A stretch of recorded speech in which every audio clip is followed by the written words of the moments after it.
Ed Christine trân trọng kính chào tất cả quý vị khán giả của hệ thống truyền hình VSAM 1040 tại thành phố Chicago. Rất là vui và cũng rất hân hạnh được tiếp chuyện với hai luật sư ngày hôm nay.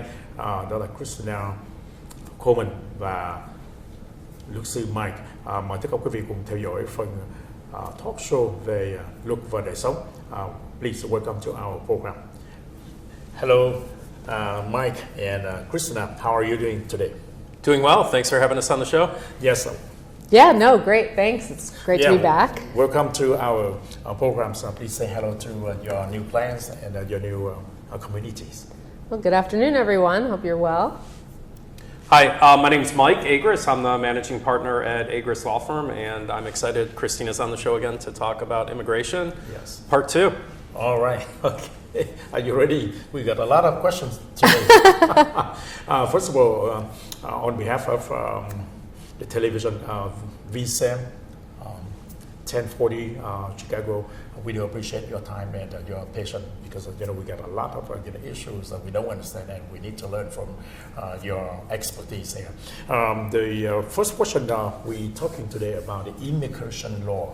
A lot of people, as you already knew, a lot of people, they come from different countries and especially from Asia, and a lot of issues we struggle and we don't know how to resolve and where to go, right?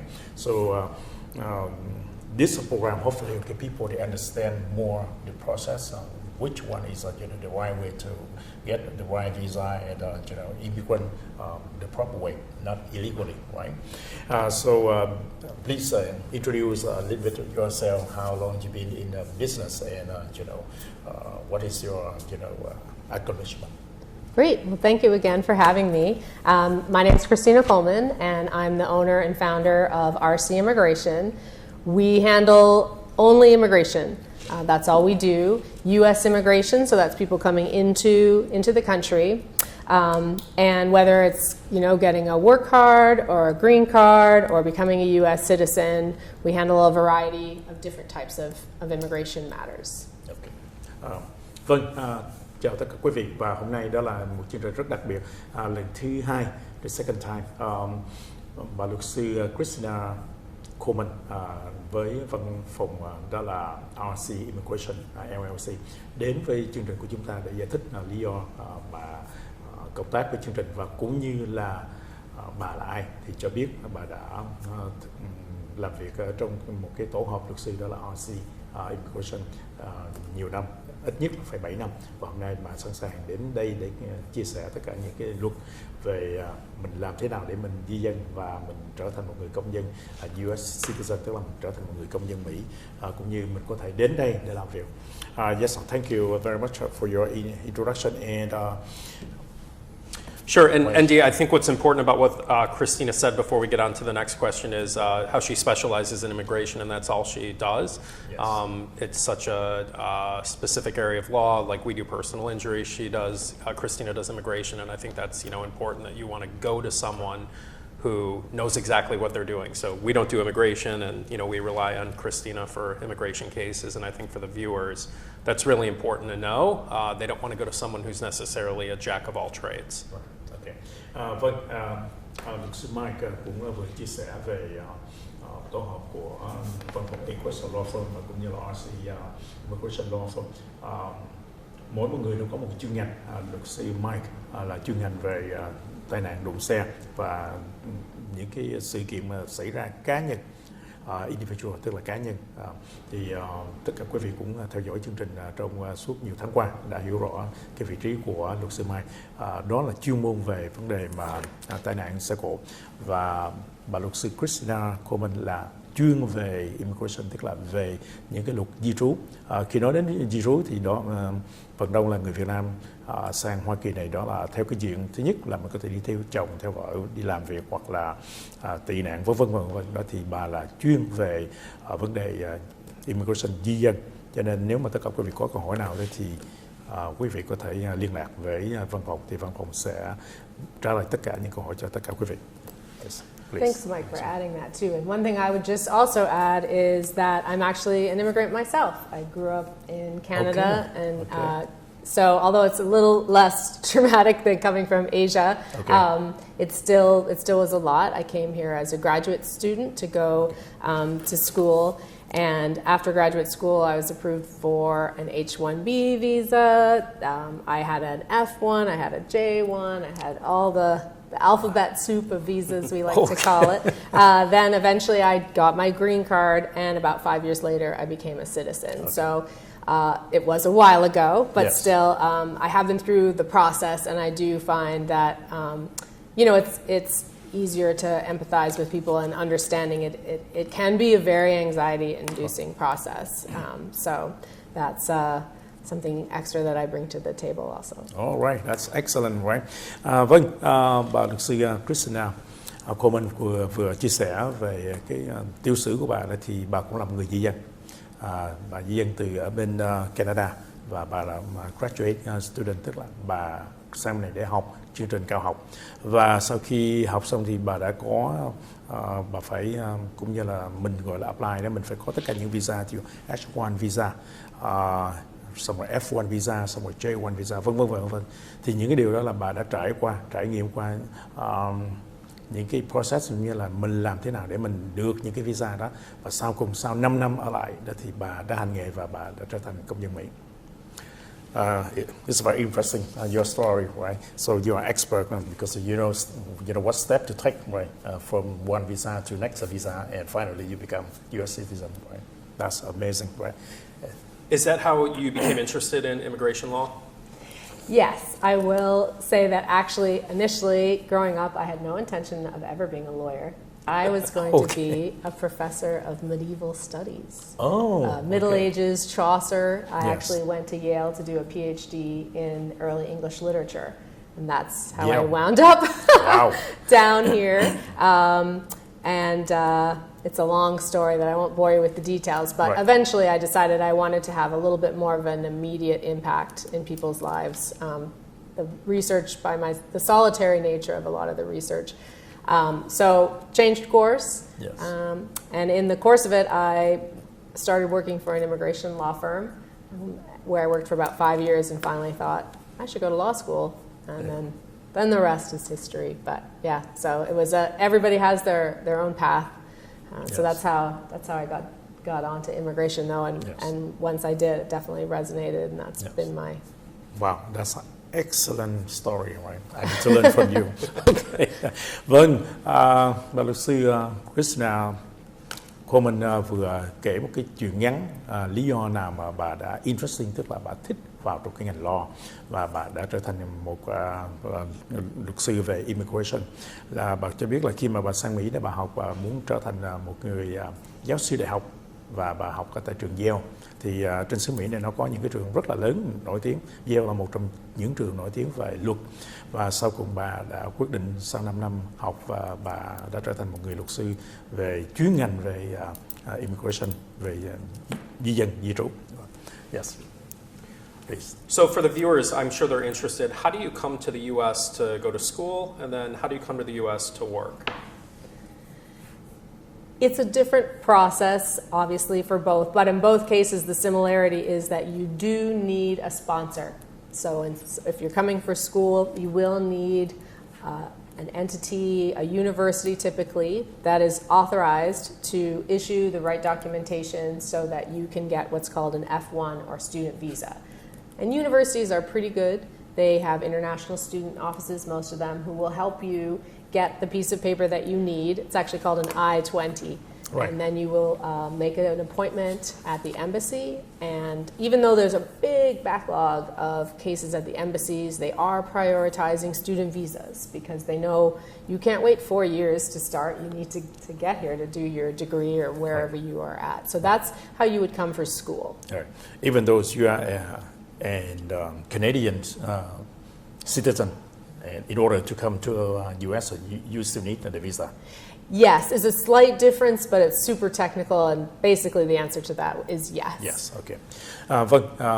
Luật sư Mai vừa đưa ra câu hỏi là làm thế nào khi bà Christina di dân qua Mỹ để học, thì bà cho biết là khi mà bà đi qua bên Mỹ này đó, cái đầu tiên là mình phải có sponsor, nếu mà mình không có sponsor là mình phải tìm những cái trường, thì cái người nào sponsor mình, thì những cái trường học university thì người ta sẽ sponsor cho mình. Khi mà mình qua bên này, đầu tiên là mình phải có cái F1 visa, đó là cái visa cho student, cho những người học sinh. Thì tất cả quý vị nào muốn vào trong Mỹ là mình phải apply ở tại cái embassy, tức là tòa tổng lãnh sự hay là tòa đại sứ tại cái local, cái địa phương của mình. Và khi mình được cái trường đại học nào nó sponsor, là nó chấp nhận mình, thì lúc bây giờ đó thì tòa đại sứ người ta sẽ cho mình cái visa là F1 visa. Thì lúc bây giờ mình mới được vào ở bên xứ Mỹ để mình làm, mình theo những cái chương trình học ở tại Hoa Kỳ. Yes, thank you. So how about for work? I think you had mentioned school. How does someone come here for work to the U.S.? Again, there's a couple of different processes. Almost in between being a student and being an employee, there is, when you finish a 4-year degree program here in the United States, if you're on an F1 student visa, you are then authorized for at least 1 year of work authorization, and sometimes up to 3 years if you're in a STEM field. Okay. And the administration actually in January just increased the number of degree programs that are qualified for the 3-year. So it's an excellent way to get from, sort of make that transition from student to worker. And then I'll explain the other part separately, but maybe I'll... Okay. Thank you. Vâng, câu hỏi của luật sư Mai đưa ra đó là về cái vấn đề mà mình đi học và khi mà mình sang bên này đó, thì cái vấn đề mình làm việc nó như thế nào. Thì nó có hai trường hợp, hai cái process, tức là hai cái trường hợp khác nhau. Thứ nhất đó là mình được cái visa mà vào đi học, và sau khi mình học, cái trường hợp thứ hai đó là mình xin đi làm. Thì sau khi mà mình học chương trình 4 năm, quý vị nhớ chương trình 4-year degree, tức là chương trình 4 năm.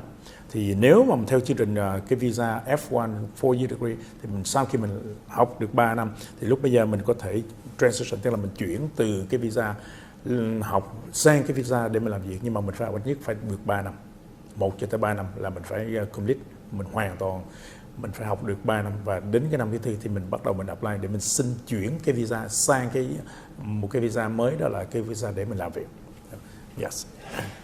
Next. Can you tell us what a green card is, and also can you let us know what happens if it gets lost or damaged or stolen, what you should do?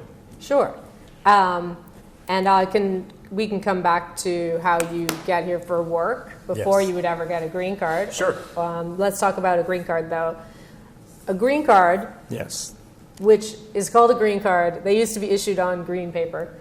For a long time, they were not green. Now they're kind of back to being a little bit green, but that's why they're called green cards. Everyone's like, why is it called a green card? Yes. A green card is evidence of legal permanent resident status. So once you have become, usually you have to apply for it separately. You can apply for it either through a family member or through work, and we can kind of pull those two apart. Typically, they're good for 10 years. And when you go to renew them, you should always renew them. But it's important to, keep a copy of your green card. Keep track of the date that it expires. Yes, all right. Vâng, luật sư Mai vừa đặt câu hỏi là green card là gì và tại sao mình phải có cái green card. Thì thông thường green card, green là màu xanh. Nhưng mà không phải, đầu tiên nó không phải là cái giấy tờ màu xanh, nhưng mà sau này người ta chuyển sang thành cái green card. Green card là cái gì? Thì green card nó là một cái documentation, một cái giấy chứng nhận cho mình được phép ở tại Mỹ làm việc và cũng như mình đi học. Cái green card đó thì thường là nó có được 10 năm. Và cái green card đó, nếu mà mình cẩn thận là mình phải copy nó, hoặc là mình phải giữ, và mình cũng phải theo dõi coi cái green card khi nào nó expire. Cái đó là cái quan trọng nhất. Nếu mà nó expire là mình phải extend, tức là mình phải xin thêm, gia hạn thêm. Còn nếu mà mình không, khi mà cái green card mà chấm dứt thì mình rất là khó để mà mình gọi là mình gia hạn đó. Cho nên cái vấn đề cái green card đó nó rất là quan trọng cho những người mà di dân đến bên này. Mình cần phải có cái green card để mình làm việc hoặc là mình đi học. Thank you. And if your green card is lost or stolen, damaged, what should someone do? Sure. So, as I was saying, it's important to always keep it renewed. If you do lose it, or it's damaged, or it's stolen, it's a pretty straightforward process to replace it. You can now do that online. You should always make a police report. If someone steals your wallet and it has your green card in it, you want proof that it was stolen because you will be asked about it. But it's important to also understand if you were to lose your green card, it doesn't mean you're not a permanent resident anymore. You don't physically have to have the card to be a permanent resident. Right. You always need it as evidence of your status, but the only person who can take away your green card status is a judge. So if you went to apply for renewal and it turned out you had committed a very serious felony, you could have some problems with renewing. Right. Typically, it's very straightforward, but it's in a very important document, so you always want to keep it somewhere safe and keep a copy. Yes. Ok. Vâng, câu hỏi rất là quan trọng mà luật sư Mai vừa đưa ra đó là nếu mà mình mất hay là mình damage, tức là mình làm hư đó, thì mình có thể làm thế nào để mà mình có lại. Thì bà luật sư Christina đã nói lặp đi lặp lại hai lần, nhiều lần. Tức là mình phải copy, mình phải giữ cái green card đó cho nó chắc. Nếu mà mình lost, mình đã có cái status là mình được phép ở lại, là mình phải xin lại. Và nếu mà cái trường hợp mà cái green card mà đã hết hạn, mình cũng có thể renew được. Nhưng một cái điều mà quan trọng là tất cả quý vị phải biết đó là tòa án có thể là quyết định nếu mà mình commit, tức là mình bị phạm những cái tội nào mà nó nặng đó, thì người ta có thể lấy lại cái green card của mình. Cho nên mình phải hết sức cẩn thận khi mà mình là cái người mà gọi là di dân mà mình cầm cái green card đó, là mình phải hiểu rõ tất cả những cái luật và mình không được phạm luật. Nếu mà mình phạm luật, người ta có thể lấy và người ta có thể trục xuất mình. Cái thứ hai đó là lúc nào mình cũng phải cẩn thận là mình phải giữ cái copy trong người của mình hoặc là ở một cái nơi nào nó an toàn ở nhà. Tại vì khi mà mình mất cái đó mình phải có cái evidence, tức là cái bằng chứng là mình có. Tại vì trong green card nó có những cái số trong đó, cái ID đó, cái số number đó mình phải có cái đó để người ta có thể lục lại và người ta có thể cấp cho mình cái green card mới, cái renew, tức là người ta làm lại một cái green card chứ không phải là cái green card mới, người ta làm lại cho mình một cái green card. Yes, thank you. How does someone become a permanent resident in the United States? So we were just talking about being a permanent resident, so great follow-up. How do you get to be a permanent resident? And there's three main ways. Okay. You can do it through a family member who is an immediate relative, and we can talk a little bit about who qualifies as an immediate relative. The second is through asylum, and that's where an individual has suffered or fears persecution and is inside the United States. They can apply for permanent residence. And the third is through employment, and the employer files what's called a permanent labor certification. And I can explain a little bit what that means Yes. in a minute. Vâng, câu hỏi luật sư Mai vừa đưa ra đó là làm thế nào để mình được permanent, tức là mình được thường trú. Mình có 3 vấn đề: thường trú, tạm trú và thường trú, và cũng như là mình là trở thành người công dân. Thì mình đang xin cái green card hay là cái permanent là thường trú. Thì cái green card nó cho mình cái thời gian là 10 năm. Và làm thế nào để mình được cái green card thường trú đó? Thì thứ nhất đó là mình là member, tức là trong gia đình mình có sự liên hệ, thí dụ cha con hoặc là chồng con, là vợ con hoặc là cháu cũng có thể được. Cái thứ hai đó là seeking Asylum, có nghĩa là những người mà khi mà người ta đi qua bên đây người ta chơi, hoặc là mình đến đây rồi trong khi đó mình không muốn trở về đất nước vì đất nước đã có những cái sự kiện nó không có phù hợp để cho mình trở về, thì mình có thể xin được. Thì cái đó nó gọi là seeking for Asylum. Cái thứ ba đó là mình đi qua bên này mình apply employment, tức là mình đi làm việc. Thì khi mà mình apply một cái công ty nào nó có thể, ví dụ một cái công ty nào nó mướn mình với cái khả năng của mình có và nó đang tuyển dụng mà nó không được tìm người ở đây đó, thì nó có thể mướn mình. Thì 3 cái điều kiện đó mình có thể xin được cái permanent green card, cái permanent resident ở tại Mỹ. Right. Thank you. Sure. Let's go through.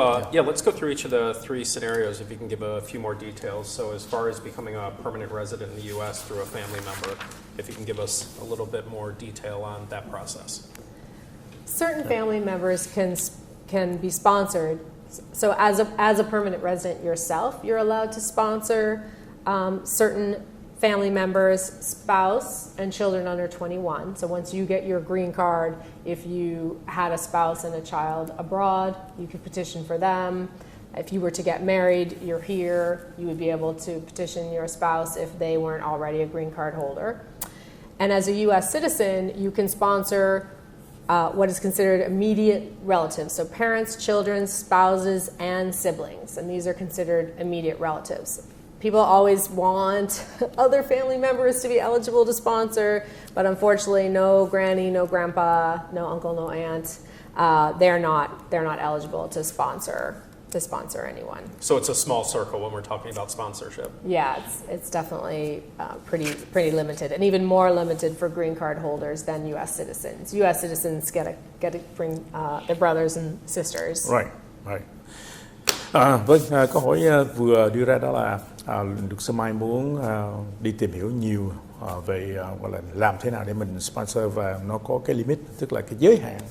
Nếu mà mình có cái green card đó thì mình có thể bảo trợ sponsor, tức là bảo trợ spouse, tức là chồng và là vợ.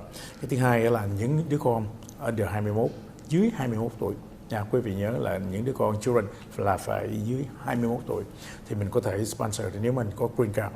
Cái thứ ba đó là nếu mà mình chưa có gia đình, mình có thể làm đám cưới. Thì khi mà mình làm đám cưới, mình vẫn có thể đưa cái người phối ngẫu của mình, tức là vợ hoặc là chồng, từ những cái xứ nào mà mình muốn đưa qua. Đó là những người có green card. Còn những người US citizen thì nó rộng rãi hơn, là mình có thể bảo trợ được anh em, mình có thể bảo trợ cha mẹ, nhưng không có bảo trợ được ông bà. Đó là gia đình, cha mẹ, con cái hoặc là anh chị em thì mình có thể bảo trợ được nếu bạn là US citizen. Nó có một cái limitation, đó là những người mà gọi là thường mình gọi là ở bên nội bên ngoại, ông bà, ông ngoại, ông nội, thì cái đó là ngoài cái trường hợp đó mình không được làm. Vâng. Yes, thank you. What's the next question? I just want to add one thing about that, and it's important. It's an important difference. So, although U.S. citizens can sponsor their siblings as well as parents, children, spouses, there is a difference in the process, and the same for green card holders. U.S. citizens have their parents, their children, their spouses there are immediately visa numbers. There's no delay. So you file that immediate relative petition, and you are usually eligible to file the green card application at the same time. You don't have to wait. For brothers and sisters, you can file the immediate relative, then you've got to wait usually a long time before there's a visa available. And even longer if you're from certain countries like Mexico, Philippines, they wait a lot longer. So there's a timing aspect. Right. So although you're eligible to sponsor them, I just want the viewers to know that there is a difference in the way it's handled. Right. And also between when people are already here and people are outside the country. Right. Okay. Vâng, bà Christina cũng nói rõ thêm về cái vấn đề mà những người mà có green card mà muốn bảo lãnh cho anh chị em, thì anh chị em là nó sẽ lâu hơn. Là lý do là tại sao cái visa đó nếu mà nó available, tức là nó có dư thì nó mới cho mình, còn nếu mà không thì mình vẫn phải đợi một cái thời gian, không có rõ rệt, không có chắc chắn là cái thời gian là bao lâu. Còn những người mà ở bên Mexico đó hay là Philippines đó thì nó lại khác nữa, thì thường là cái vấn đề mà bảo trợ anh em đó thì nó sẽ take time, nó sẽ cái thời gian không có rõ ràng, không có cho biết được, nhưng không có nghĩa là mình không bảo trợ được. Vâng, đó là cái điều mà quý vị phải biết rõ đó. Còn nếu mà quý vị là US citizen thì tất cả những cái gì nó cũng rất là lẹ, lúc nào nó cũng được phải nói là nó ưu tiên cho những người có quốc tịch Mỹ. Vâng, thank you. Can you give a few more details about seeking asylum and becoming a permanent U.S. resident?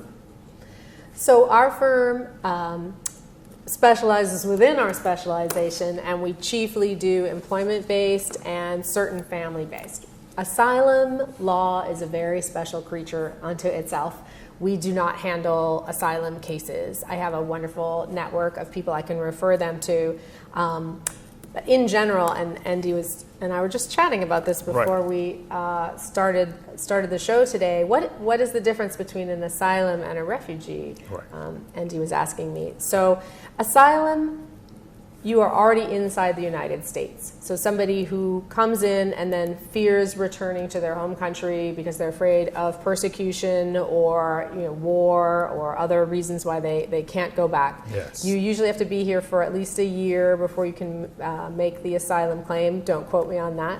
But that there are of course all kinds of regulatory processes that you have to go through. A refugee is someone who's requesting that they be allowed to enter from abroad. So those individuals are still outside the United States. So we're seeing all kinds, of course, with the current situation. But it's again a very lengthy process and all kinds of hurdles to get through.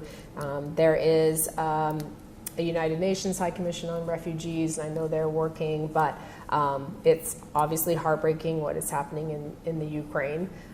But I, as I say, if anybody has issues that they need assistance with, I have a wonderful, wonderful colleague who does a lot of asylum and refugee work, because it's one of those things you either do a lot, like like we were talking, you kind of stay in your lane. But that's the overview.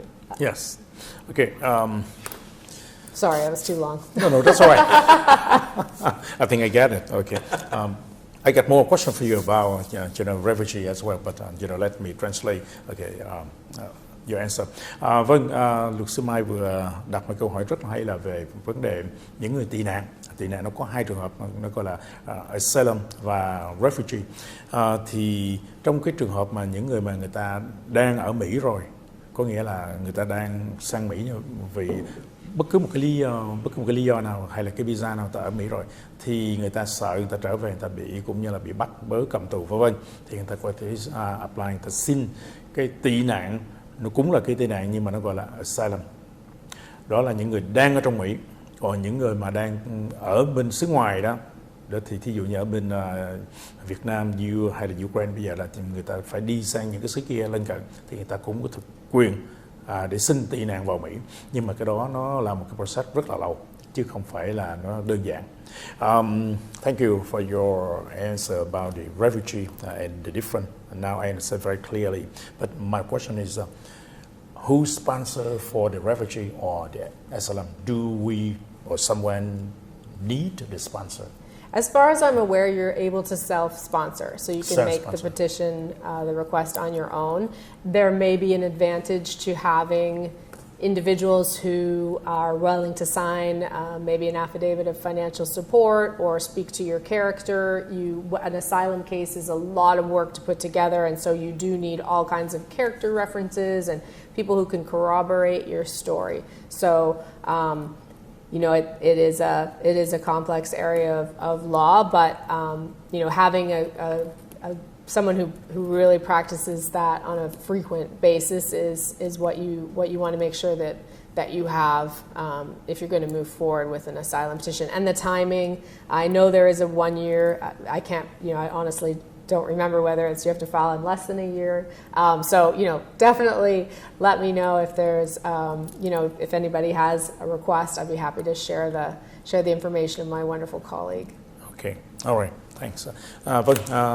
Vừa rồi đấy thì anh request đặt một câu hỏi, đó là mình có cần cái người mà bảo trợ trong những cái trường hợp mà gọi là asylum và refugee. Thì thứ nhất đó là trong những cái trường hợp mà mình đang ở lại Mỹ, một người nào ví dụ người ta đang ở lại và người ta sợ người ta trở về sẽ bị gọi là những cái sự trừng phạt hay là execute đó, tức là mình cũng như là có thể nguy hiểm đến cái tính mạng mình, thì những người này người ta tự sponsor cho người ta, nên là mình phải tự bảo trợ mình, thì mình phải chứng minh cho tất cả những người đó cái trường hợp của mình nó như thế nào, và vấn đề đó là những cái giấy tờ, những cái thủ tục mà mình cần phải có.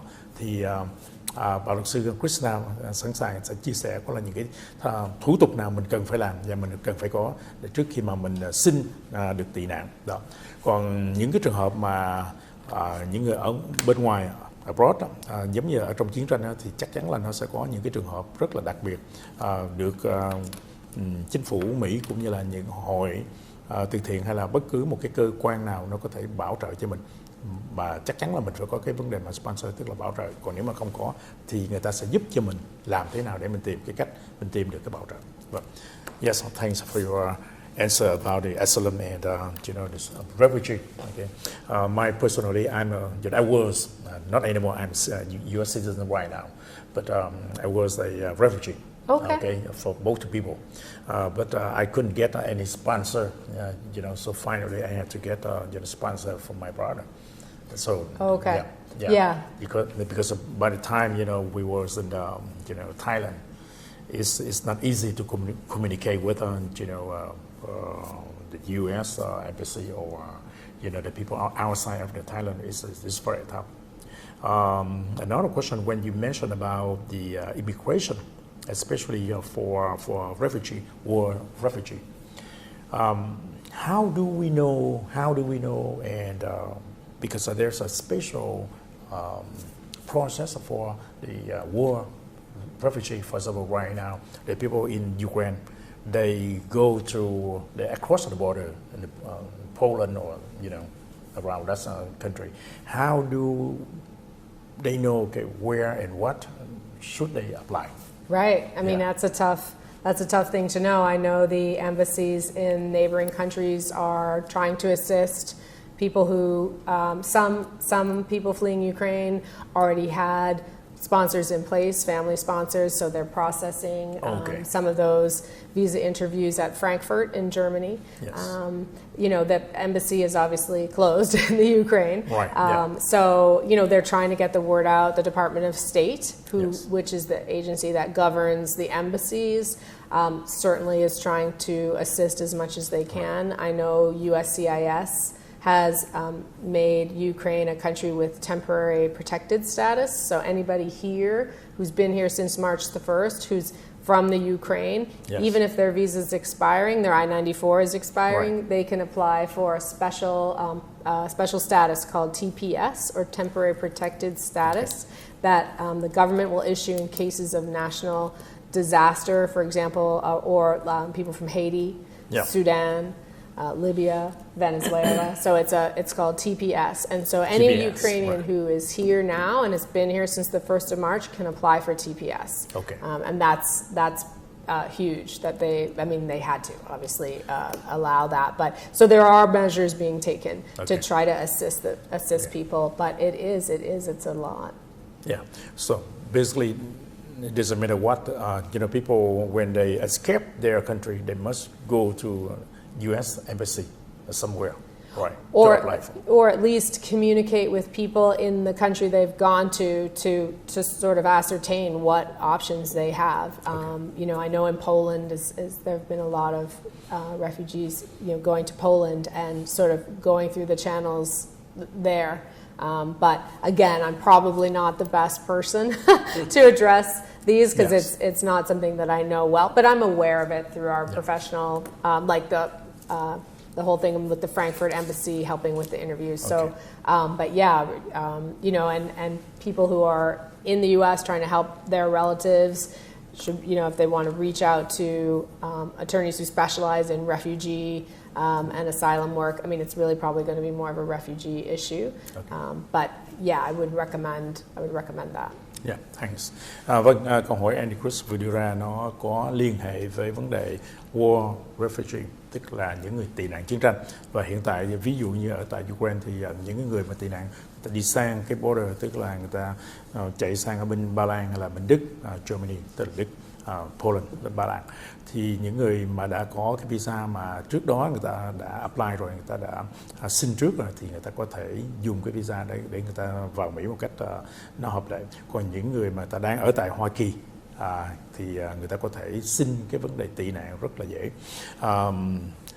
Again, đó thì một lần nữa nó có một cái chương trình gọi là TPS, tức là những người mà đang ở tại Mỹ, thì những cái trường hợp mà tất cả những người mà giống ở bên Haiti, người ta qua bên này thì Haiti người ta cũng có thể apply, nó gọi là temporary, tạm thời. Nó giống như là cái thẻ tạm trú thì mình có thể tạm thời để mình dùng cái đó, cái trường hợp để mà mình xin tạm trú ở tại Hoa Kỳ. Còn cái thứ hai đó là những người mà ở tại người ta từ xứ, thí dụ Ukraine ta chạy qua bên Frankfurt hay là Germany, tức là Đức, hay là bên Ba Lan hay là tiếp khác, thì người ta có thể đến tòa đại sứ, bắt buộc mình phải đến tòa đại sứ của Hoa Kỳ ở tại cái local mà mình muốn apply, thì người ta sẽ có những cái chương trình để người ta giúp đỡ cho mình. Đồng thời nếu quý vị có nhiều cái trường hợp hay là thân nhân nào mà muốn biết rõ thì có thể liên lạc về RC Law Firm, thì người ta sẽ giúp đỡ, hoặc là Equus Law Firm thì người ta sẽ giải thích cho tất cả quý vị một cách rõ ràng làm thế nào mình apply, mình xin cho những người thân nhân của mình hay là những người đang ở đó, người ta có thể xin những cái visa để đi vào Mỹ tị nạn. Thank you very much. The time is stop right now. Okay, I think okay we should have at least another hour okay to explain more about refugee and then asylum and also immigration. A visa to America, right? Hopefully, okay, we'll see you next time, and we have more time to expand them. And now, before we say goodbye, please say goodbye to your new audience and your new clients. Well, thanks again for having me today. I know there's so many issues in the world of immigration. We could stay and talk all day, and I hope you will have me back, and we can. I know Mike had lots more questions about employment-based law too, so I'd love to come back. You're a wonderful host. Thank you very much. You're welcome. Yeah, it was great. Thanks for coming on. I feel like there's so many questions we didn't get through. You're certainly will have to come back. And before we end the show, I think that something viewers always want to know, and if you just want to give a quick explanation as far as what you do for an initial consultation, if you can just mention what the charge is for that, and then if you could just also quickly explain, which I think is great about the services you offer is, and I know that there's always exceptions to the rule, but you generally have prices for different services that you offer so people know when they hire you how much it's going to cost. So if you could just quickly explain your consultation and then what things you offer where there's a flat fee so people know what they're getting into. That's right. We do try to handle most of our cases on a flat fee basis. And after we have a consultation and we decide on the best strategy for you, I will quote you a flat fee that covers almost everything. There's the odd time where there might be some unusual circumstance, but in general, we like to keep to a flat fee. We like that transparency. Clients like to know what they're looking at. Yes. We offer consultations. We do charge $150, but that's 45 minutes, and we will go through all your questions, figure out what strategy you might want to use, and you can reach out to us. You can email me directly or visit our website, www.rcimmigration.com. And I hope I will hear from you. Exactly. And then also, WENOC's available as well through the phone number on the screen to help out with translations as well for the viewers to know that there's someone here to help them to speak with Christina. Yes, right, thank you. Trước khi chào tạm biệt thì luật sư Mai cũng đưa ra một câu hỏi, đó là cái RC Immigration charge mình bao nhiêu, cái tiền lệ phí bao nhiêu, cái fee nó như thế nào, flat fee nó ra như thế nào. Thì bà cho biết là bà sẽ tiếp tất cả quý vị trong vòng 45 phút và bà chỉ charge một lần đó, cái flat fee đó là $150 $150 $150 cho 45 phút đầu. Thì tất cả những cái câu hỏi nào, những cái sự kiện nào mà mình cần muốn biết thì mình sẽ hỏi, và bà sẽ cung cấp tất cả những cái chi tiết cho mình để mình làm. Thứ hai là trước khi mà bà cho mình, nếu mà cái trường hợp của mình nó có cần phải làm thêm những cái điều khác thì bà sẽ cho mình một cái code về sau, tức là người ta sẽ tính tiền cho mình như thế nào thì người ta sẽ cho mình biết. Cái thứ ba đó là tất cả mọi vấn đề giấy tờ thì người ta sẽ giải thích cho mình rất rõ ràng, không có cái gì mà người ta giấu mình. Và một điểm đó, hôm tuần rồi đó là nếu mà mình muốn apply thêm hay là mình muốn đi xin về những cái vấn đề về immigration lo giấy tờ đó, thì cái tiền này bà sẽ không phải là mất, cái tiền này người ta sẽ tính vô, người ta credit cho mình khi mà người ta cho một cái code.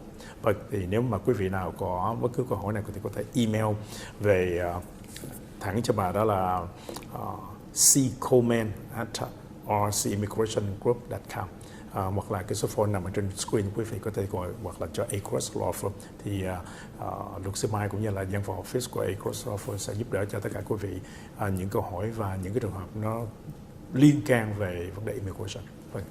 Trước khi chào tạm biệt thì cũng chân thành cảm ơn tất cả quý vị đã theo dõi chương trình. Thank you for joining our program today. And before we say goodbye, one more time, we do appreciate your time, and hopefully we see you next time. Okay. Thanks so much. We'll see you next time. Bye, everyone.